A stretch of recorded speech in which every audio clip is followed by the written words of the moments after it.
guys, welcome back to another video. So ఈరోజు actually నాకు ఒక ఎగ్జామ్ ఉందన్నమాట అండ్ నా ఎగ్జామ్ సెంటర్ కి నాకు తెలిసిన వాళ్ళు ఎవరు అట్లా I was the only one who had to go. So ఒకదాన్ని వెళ్తున్నానని చెప్పి నాన్నని తీసుకుని వెళ్ళాను తోడుగా. ఆ ఎగ్జామ్ సెంటర్ మా ఇంటికి చాలా దూరం అనమాట. సో వెళ్ళటానికి ఆల్మోస్ట్ 1.5 hours పట్టింది. ఇంక ఎగ్జామ్ సెంటర్ దగ్గరే బ్రేక్ఫాస్ట్ తినేసి ఎగ్జామ్ కి అయితే వెళ్ళిపోయాను రాయడానికి. అండ్ రాయటం కూడా చాలా తొందరగా అయిపోయింది. అండ్ ఇంత దూరం వచ్చాం కదా ఎలాగూ పక్కనే ఐకియా ఉండే. సో వీ థాట్ జస్ట్ అలా వెళ్ళి రౌండ్స్ వేసుకొని వచ్చేద్దామని. అండ్ ఆబ్వియస్ గా రీజన్ లేకుండా వెళ్తే ఏదో ఒక రీజన్ వెతుక్కొని మరీ కొనుక్కుంటాం కదా. And that's what happen there. ఆ ఇంటీరియర్ చూసి I really wanted to get another house. అలాగైతే I would have had an option to buy all of them.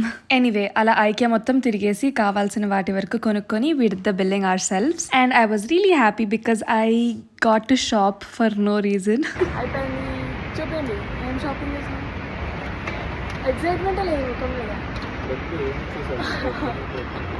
నాకుంది నాకు కావాల్సి వచ్చింది.